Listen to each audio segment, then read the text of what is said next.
지점에서 7.0 정도의 더 큰 지진이 발생할 가능성이 있다.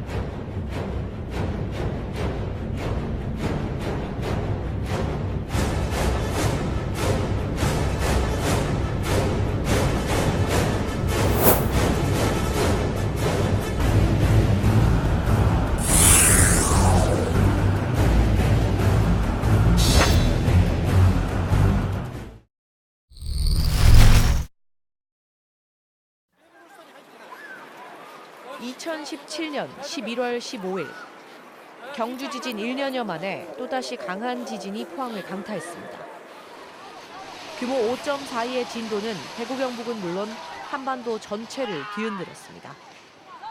학교 건물 외벽이 먼지바람을 일으키며 무너져 내리고 학생들은 비명을 지르며 도망쳤습니다.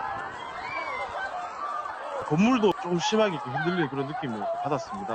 약간 이렇게 그 위기 심도 이렇게 느끼고 이러니까 혼돈을 겪었습니다. 와, 야 이거 처음이야. 필로티 구조 건물 기둥이 힘없이 무너지고 아파트 축대가 내려앉아 건물 전체가 기우는가 하면 아파트 물탱크가 터져 단지 전체가 물바다가 되기도 했습니다. 멀쩡하던 간판이 진동에 떨어져 도로를 덮치고 길바닥은 쩍쩍 갈라졌습니다.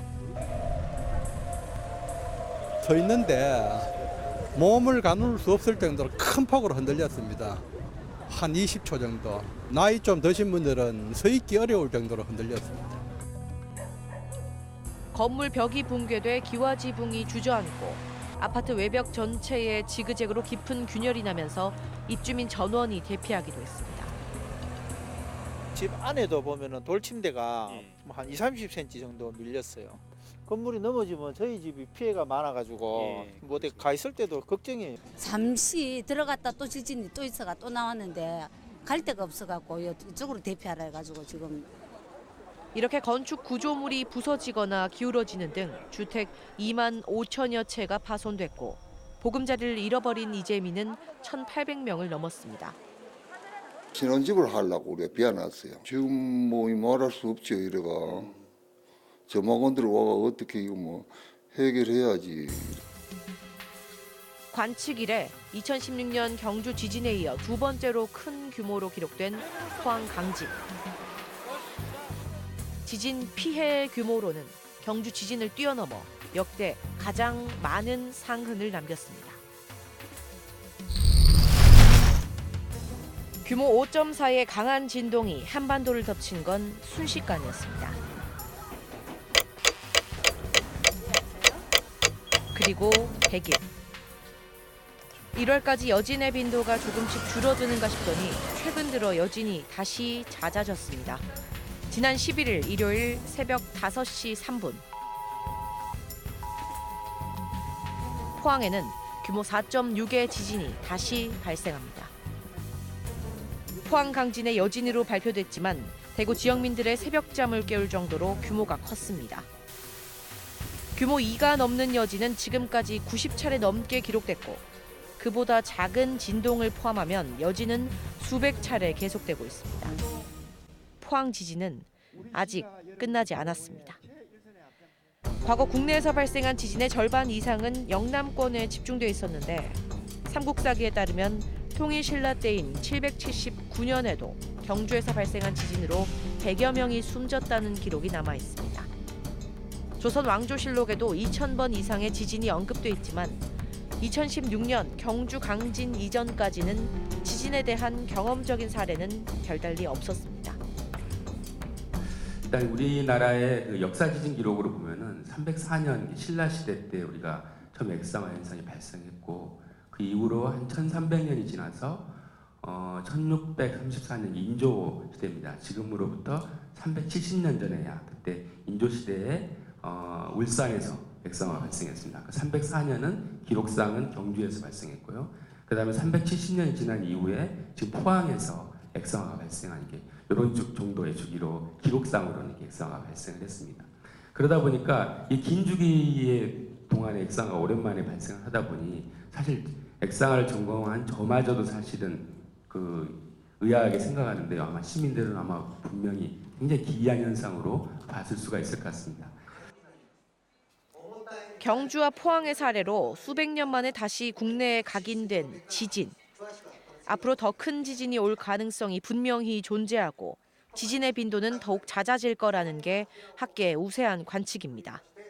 우리 포항에서 지진은 사실 이 한반도 동남부는 지진이 우리 한반도에서는 상당히 위험도가 높은 곳으로 평가되고 있습니다.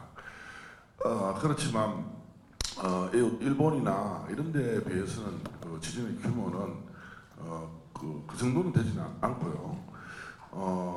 그다음에 이 재발 주기도 지진의 발생 주기도 상당히 깁니다. 그런데 불행한 거는 지금 우리나라가 아주 한 300년 넘게의 지진 공백기를 겪었고 이제 지진이 일어날 가능성이 점점 커진다는 게 지금 하나의 그 우리가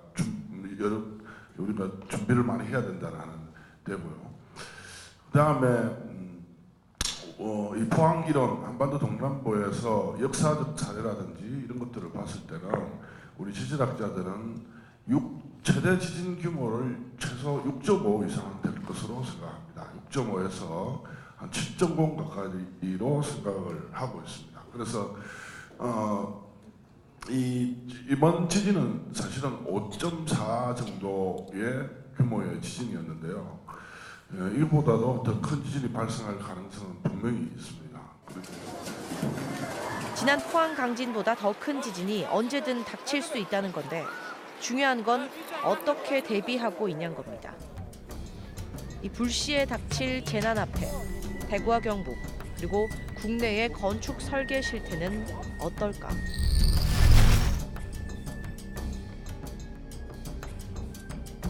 빌라 건물을 받치고 있던 기둥이 철근과 함께 힘없이 휘어진 장면. 포항 강진의 충격과 내진 설계의 불안을 단적으로 보여준 영상입니다. 지은 지 3년밖에 안 된 건물에 1층 축대가 갈라져 내려앉으면서 이곳 빌라 주민들은 전원 대피해야 했습니다. 이렇게 건물 1층면을 일정한 높이까지 기둥으로 띄워 올려서 사람들이 오가거나 혹은 주차 공간으로 활용할 수 있게 만든 형태를 필로티식 공법이라고 합니다. 포항 지진은 국내 필로티 구조의 취약함을 여실히 폭로시킨 재해였습니다. 철근을 제대로 심지 않은 부실 시공이 화를 키운 측면도 있지만 지진 진동에 방어한다는 관점에서 필로티는 취약한 구조로 평가되고 있습니다. 네, 지금 보시는 영상은 지진 대응 강국 일본의 광역 방재센터에서 진행한 필로티 구조 지진 진동 실험입니다. 이 철근 콘크리트 아파트 1층 면을 필로티 구조라고 가정을 해서 일정한 진동을 만들어 봤는데요. 보시는 것처럼 진동의 세기가 강해지자 바닥면과 맞닿아 있는 필로티 기둥이 부서지면서 무너져 내립니다. 이렇게 우리나라보다 앞서서 숱한 지진 피해를 겪은 일본은 지진 피해라는 측면에 있어서는 이 필로티 구조를 안전하지 않은 구조로 인식하고 있습니다. 고베 대지진을 직접 겪었던 방재 담당관의 이야기 들어보시죠. 阪神・淡路大震災の時にですね、多くのそういう建物が壊れました。熊本の地震でもですね、被災地行きましたけど、結構ピロティを持ってる構築物結構壊れてましたね。 실제로 이번 포항 강진 당시 피해가 가장 컸던 곳도 필로티식 공법으로 지어진 건물이었고 거주민 전원의 이주가 결정된 피해 건축물 절반 이상이 필로티 구조 다가구 주택이었습니다. 그러면 규모 7이 넘는 대지진을 이겨낸 지진 대응 강국 일본은 어떨까? 일본 고베시 주택가. 필로티식 건물들이 눈에 띄는데 우리나라와는 조금 다른 모습입니다. 기둥 사이마다 가설 벽체를 세워 빈 공간을 메우거나 X자 모양의 보강체를 덧대어놨습니다. 네, 일본 주택가의 가장 전형적인 필로티식 원룸 건물입니다. 보시는 것처럼 건물 전면부에 기둥 2개가 설치되어 있는데요. 하지만 우리나라에서 가장 쉽게 찾아볼 수 있는 사방이 뚫려 있는 필로티식 건물은 찾아보기 어렵습니다. 1981년 건축법 개정 당시 건물 각 층마다 하중을 견딜 수 있게 반드시 설치해야 하는 벽면의 넓이를 대폭 늘렸기 때문입니다. 허술한 시공 기준에다 그마저도 부실 시공이 판치는 우리나라 필로티 구조와는 완전히 딴판입니다. 今最新の耐震基準に基づいてですね設計をしておりますので基本的にはそれで耐震化というのが進んでいるものだということ。 15년 전 다세대 다가구 주택 1층에 주차장 설치가 의무화되면서 우리나라의 우후죽순으로 들어선 필로티 건물. 현재 도시형 생활주택의 80% 이상이 필로티식 공법으로 지어져 있습니다. 그러나 지역 건축물 10곳 중 8곳은 내진 설계가 아예 안 된 상태. 계속되는 지진에 무방비로 노출돼 있는 겁니다. 지진이 좀 더 컸으면 현재 파괴 양상으로 볼 때는 붕괴까지가 갈 거였는데 띠처근이 좀 더 촘촘히 있으면 건물에 훨씬 지진이 안전하다. 그렇게. 주차면이 부족한 우리나라 여건상 막연히 배척할 수는 없는 주요한 건축 형태지만 한국형 필로티 공법의 대대적인 안전성 보완만이 답입니다.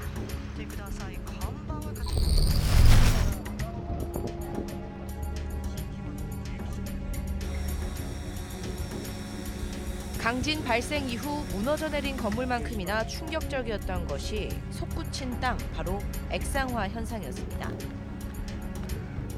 일본 인간과 미래 방재센터에서 실시한 액상화 실험 장면입니다. 땅 위에 건물을 설치한 뒤 인공 지진을 일으켰더니 건물 대부분이 땅속으로 빨려 들어가듯이 넘어져 가라앉고 지하 수도관이 터지면서 처음에는 보이지 않던 빨간색 맨홀이 땅 위로 밀려 올라옵니다.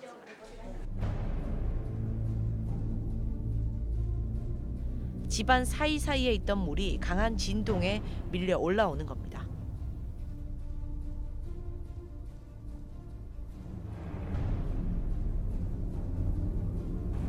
포항 지진을 계기로 우리나라에서도 액상화 연구가 처음으로 시작됐습니다.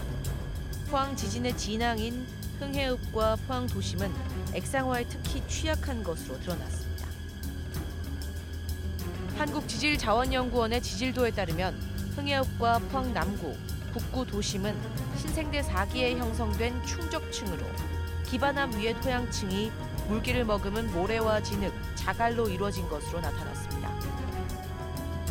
지금까지 액상화 현상이 발견된 흥해 진앙지와 송도 해수욕장, 포항 고등학교 등 주요 지점과도 일치합니다. 화강암층이라든가 또는 퇴적암층, 아주 단단한 안반층이 있고 그 위에 이제 제3기 이암층이라는, 근데 그것도 이렇게 손으로 만지면 부스러지는 이암층이 있고 그 위에 이제 뭐 한 퇴적층이 뭐 한 두껍게는 한 50m, 얇게는 뭐 한 10m 내로 쌓여 있는 것 같아요. 그러니까 그 위에 있는 그 퇴적층 내에서 이제 지하수하고 반응을 해가지고 이제 거기서 이제 액상화가 돼 있고 그다음에 이번에 뭐 바깥으로 이제 뿜어 나온 그런 현상들이 일어난 것 같아요. 액상화에 대한 우려가 커지자 국립재난안전연구원은 포항 일대 집안의 액상화 위험도 연구에 착수했습니다. 지난달 공개된 모의 실험 결과입니다. 포항 지진 당시와 같은 규모 5.4의 지진 상황에서 조사 대상 200여 곳 가운데 포항시 송도동 주택지 한 곳이 액상화 위험도가 높은 것으로 조사됐습니다. 지진 규모를 경주 지진 때와 같은 5.8로 높이자 액상화 위험도가 높은 주택지는 해도동 등을 포함한 4곳으로 늘었습니다. 액상화 위험도가 높음 단계라는 말은 액상화로 집안 침하가 일어나 건물이 기울거나 붕괴될 수 있어 구조물 조사와 대책이 필요하다는 겁니다. 日本ではですね、1964年新潟地震というのが起こりましたけども、その時にこういうような4階建てのアパートがもっとひどくですね、こう倒れてしまったというようなことがあります。 국립재난안전연구원은 지난달 19일 포항 집안 액상화 시뮬레이션 결과를 발표했습니다. 국내 전문가를 비롯해 아시아 방재센터, 일본 지질학자 등 국제 전문가들이 한자리에 모였는데 충적층 집안이 넓게 분포된 포항에 사실상 예견돼 있는 액상화 현상을 놓고 연구 조사가 너무 소극적이라는 지적이 나왔습니다. 실험 상황에 가정한 지진 규모 5.4와 5.8로는 부족하다는 겁니다. 오늘 여러 결과들이 나왔는데요. 사실 이 액상화 지도, LPI 지도 이런 것들은 예측 지도입니다. 예측 지도. 이 지진이 일어나기 전에 우리가 어떤 지진이 일어났다 가정을 했을 때 어디가 위험할 것인가를 예측하기 위해서 만드는 지도입니다. 그래서 저도 좀 아쉬운 거는 어차피 5.8, 5.4 뭐 경주 지진 이런 지진이 일어났지만 이것보다는 좀 더 큰 규모의 지진을 넣어가지고 우리가 이런 지도를 해야 되고요.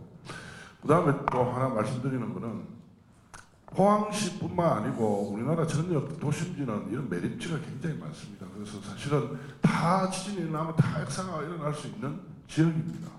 그러면 어떤 측면에서 보면 포항시는 이제 어디에 액상화가 일어날 것인지 대략 알았다는 겁니다. 왜 지진이 일어나서 액상화가 일어나는 걸 봤거든요.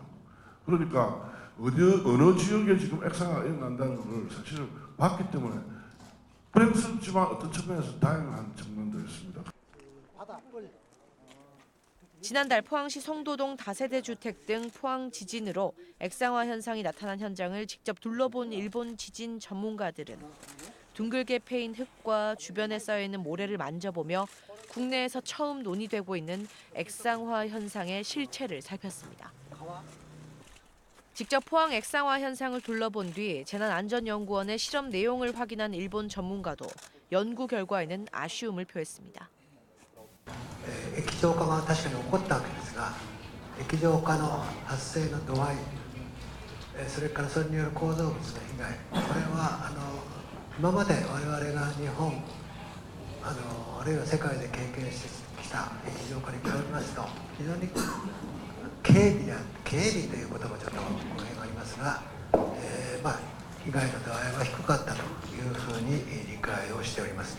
ただし、将来の地震をどういうふうに想定するかということはこれが大問題でありまして、先ほどの液状化の将来の液状化の指数の予測では 5.4 実際に起こった地震をお使いになっているわけでありますが、そういう考え方ももちろんあるかと思います。それは起用最大というような言い方をするんですが、今まで起こった最大値を使って将来を予測していこうということであります。それ自体は私の考え方としては悪くないと思いますが、それ以上の地震が起こるということも想定をせざるを得ないだろうと。その時に、地震学、それから地質学、それから断層を研究している分野、それいろんなさまざまな分野の情報を総合化して、将来想定する地震を決めるということになります。 액상화 현상. 그 자체로는 자연 현상에 가깝지만 건축물이나 가스 배관, 수도관 등 생명의 절대적인 설비에도 막대한 영향을 줄 수 있어 대책이 필요합니다. 액상화 대응과 관련해 국내 건축 설계의 현 주소는 어떨까? 포항 강진으로 지반이 침하되고 기둥과 연결된 부가 크게 훼손된 필로티 구조의 건물입니다. 지반공학과 건축구조 전문가들의 특별 점검 결과 지반 침하의 정확한 원인을 조사하려면 시추 주상도, 그러니까 지질 분석을 위해 지하를 뚫어 땅속 단면도를 그리는 과정이 반드시 필요합니다. 시추 주상도는 땅 밑 점토층, 모래층, 암석층 등의 위치와 두께를 나타내 건물이 지진 등의 외부 충격에 어느 정도를 견딜 수 있는지 구조 계산을 가능하게 만드는 자료입니다. 다시 말해 지진 대비에는 필수라는 건데 건축 현장에서는 주상도를 토대로 안반에 파일을 박아 건물을 지탱하는 방식으로 기초 공사를 진행하는 게 바람직합니다. 지진 계수가 있고 또 풍량 바람 부는 거 계산, 눈 오는 거 계산, 이런 걸 다 포함하는 계수치를 넣어요. 그걸 가지고 계산을 해요. 제일 중요한 거는 지반이에요. 하지만 시추 비용이 한 곳당 많게는 200만 원이 넘고 시추 장비를 설치하기도 쉽지 않습니다. 무엇보다 법적 강제 사항이 아닙니다. 대형 건물이나 아파트 단지 외에는 주상도가 사실상 전무한 실정. 땅속 지도조차 없이 물렁한 땅에 도시가 들어서고 대규모 아파트 단지가 지어지고 있는 상황입니다. 지질 단면을 파악하지 않고 바닥 다지기만 해서 기초 공사를 하고 있다는 겁니다. 지진 등 지하층 교란이 발생하면 지반 침하 등의 위험이 커질 수밖에 없습니다. 지질 조사를 해가지고 그걸 데이터를 가지고 이제 건축사 설계를 해야 되는데 대부분의 건축주들이 지질 조사하는 걸 비용이 들고 하니까 많이 힘들어요. 한반도의 지진 주기는 갈수록 더 짧아지고 강도가 높아지고 있는데 건물을 짓기 전 지하 환경 조사와 지질에 맞는 기초공사 의무화는 여전히 딴 나라 얘기입니다. 그러면 지진 강국 일본은 액상화에 대해 어떻게 대응하고 있을까? 우리나라의 경주와 포항처럼 일본 내에서도 지진 피해를 앞서 겪었던 고베시를 살펴봅니다.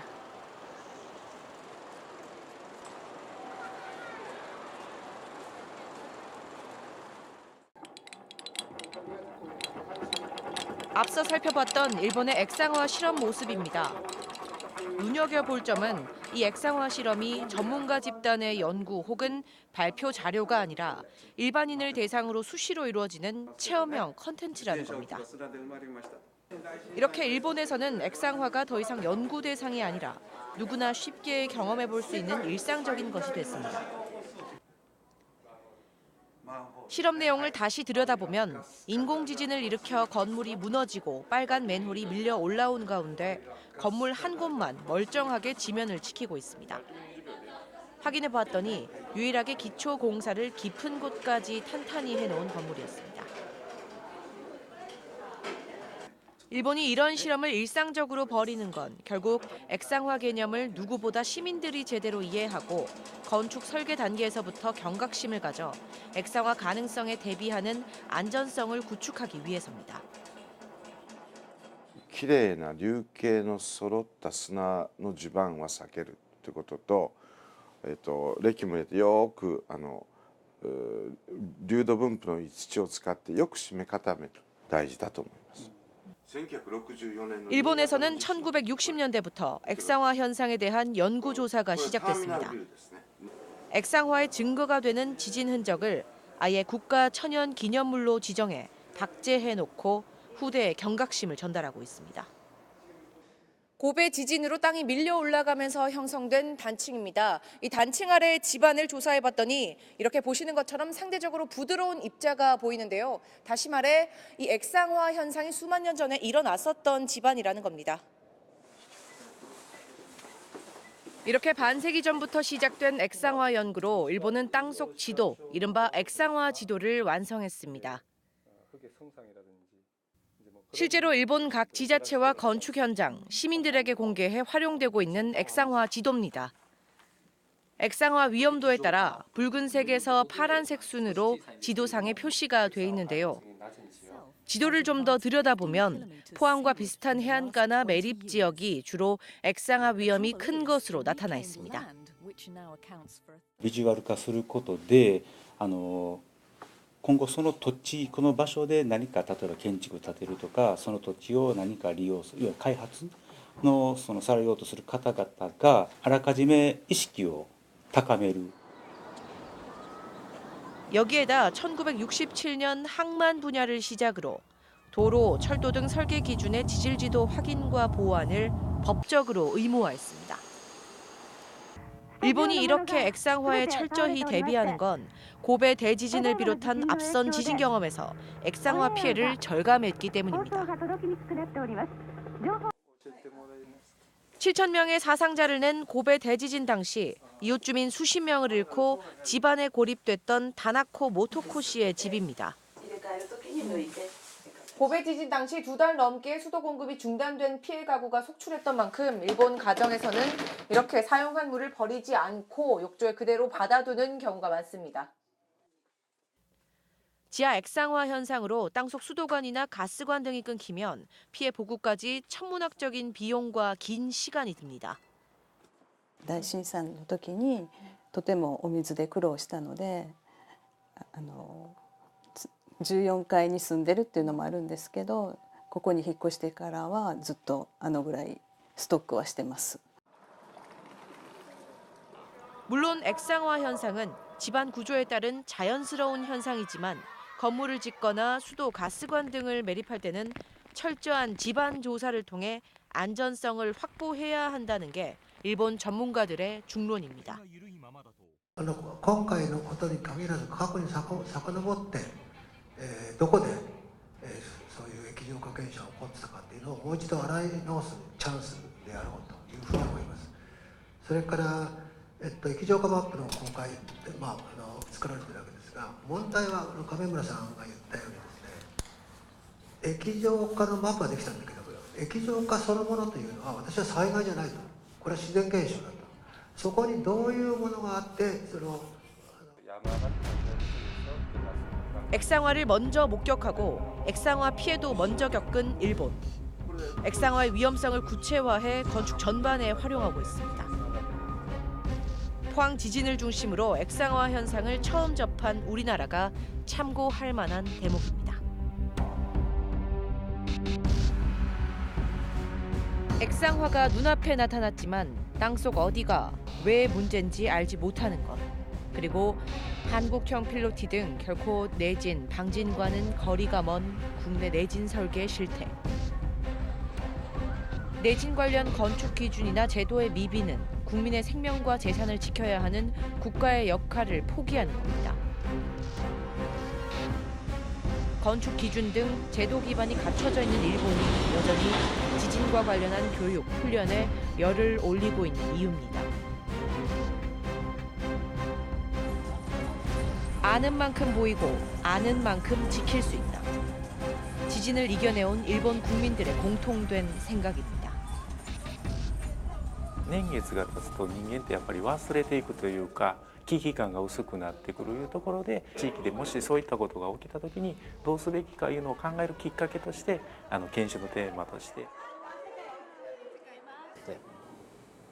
この断層を保存して見てもらって地震に備えるという意識を持ってもらうということとあとは震災の語り部といって当時の体験談をお話ししてですねで、まだ地震を体験してない人たちに伝えてで、それを将来役に立ててもらおうという活動も行っています。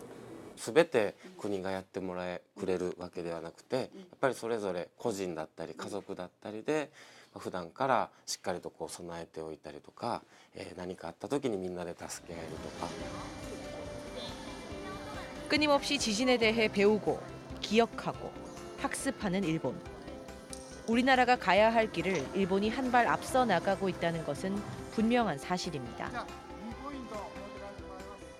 그래서 안전을 위해서는 제가 보기에는 일단 주민들이 잘 못하면 우리가 지하 공간에 대한 우리 집 밑에 있는 지질 특성을 모르면 이게 큰 재난으로 올 수 있다는 의식부터 가져야 됩니다. 그래서 제가 보기에는 항상 위험한 지역이라고 지금 액상을 위험한 지역이라고 한다면 그래도 조금 지역 차이에 따라서 달라질 수 있거든요. 그러니까 건물을 짓기 위해서는 반드시 지질조사를 해야 됩니다. 그럼 지질조사를 하면 경비가 될 건데 이거는 국가에서 좀 도와줘야 됩니다. 국가에서 제가 생각할 때는 국가에서 제도를 만들어가지고 그 세제 혜택을 준다든지 안 그러면 어떤 정책 보험을 넣어준다든지 이런 식으로 해가지고 정부는 또 정부대로 어떤 이렇게 지질조사를 철저히 하고 그에 맞는 공법에 맞게끔 건설할 수 있는 할 수 있게끔 그 유도책을 만들어줘야 된다 하고 생각하거든요. 그래서 당장 포항시를 비롯한 일선 지자체에는 단 한 명의 전문가도 없는 것이 국내 지진 대응 체계의 현실. 피해 상황을 제대로 짚고 추가 우려되는 부분을 사전에 막기 위해 집안 구조와 건축 허가 부분의 정비는 물론 시민을 대상으로 한 충분한 안내와 교육, 지진 전문가 육성도 한시가 바쁜 상황입니다. 일본의 경우에 최대 3분의 2까지 내진 보강비를 국가와 지방 정부가 지원을 해서 현재까지 약 85% 건물이 내진 보강이 되어 있고 2년 뒤인 2020년까지는 95%까지 내진 보강을 하겠다는 그런 목표를 가지고 있습니다.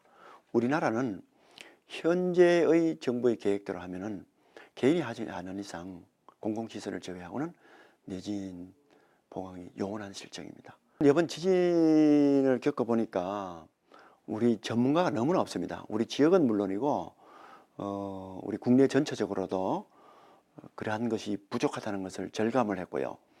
또 깊이나 이런 부분, 인원, 전문가 인원 그다음에 그 전문적인 지식의 깊이 이런 것들이 많이 부족한가 하는 것이 저희들 체감을 한 거고, 앞으로 이런 부분에 국가적으로도 좀 양성이 될 수 있도록 관련 대학에 뭐 무슨 그런 과를 만든다든지 전문가를 키우고 대비를 하는 것이 필요하고요. 지진에 맞서는 국내 건축업계나 관련 제도 실태는 일본에 비하면 걸음마 단계입니다. 하지만 낙담할 필요도 없습니다. 일본 역시 액상화를 처음 접하기 이전까지는 액상화에 대한 개념조차 없었고, 포항 강진으로 처음 액상화 논의가 시작된 우리나라가 구체적인 연구 성과와 제도화를 목표로 속도를 내고 있는 것에는 일본 전문가들도 혀를 내두르고 있습니다. 지진은 결국 자연재해, 우리나라도 결코 늦지 않았습니다.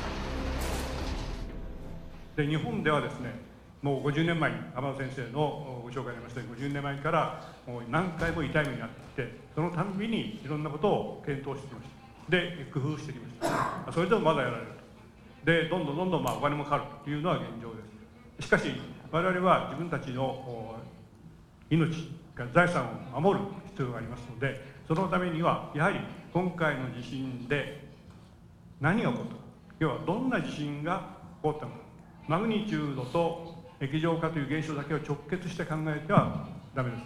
マグニチュードというのはあくまで地震の大きさです。大きさというのはエネルギー、それがどの場所で起きたのか、で液状化を考えなきゃいけない場所はどこにあるのか、でその間をつなぐ岩盤地盤がどのような分布をしているのかということをよく調べないと、実際にどんな現象が起こるのかというのが分かりません。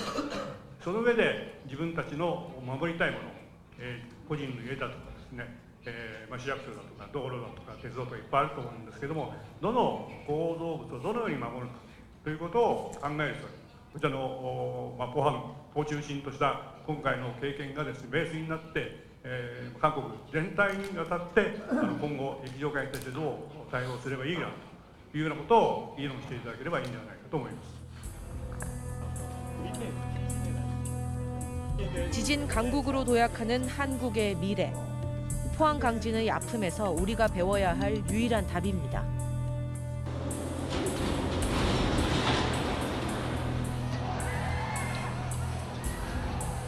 불시에 닥치는 지진, 계속되는 여진, 열려있는 강진의 가능성, 그리고 커지는 불안감.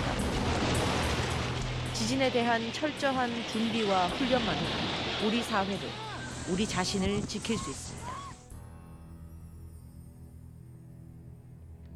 아는 만큼 보이고 아는 만큼 지킬 수 있다. 우리도 액상화를 직접 봤기 때문에 원래는 이제 지금으로부터 한 370년 전에 발생을 했어요. 인조 때. 이제 우리가 370년 만이면 정말 생소한 거잖아요. 그래서 그런 것들의 대책을 370년 전에야 못 세웠겠죠, 우리가. 불과 50년 전만 해도 우리 경제 수준에는 그런 대책 안 했을 거예요. 근데 지금은 이제 우리는 그런 조그만 위험도 우리는 당하고 싶지 않잖아요. 그러니까 또 뭐 재원도 있고 하니까 분명히 기존을 강화를 하든지 아니면 평가하는 방법을 더 정밀하게 하거나 이런 연구를 이제 수행할 겁니다.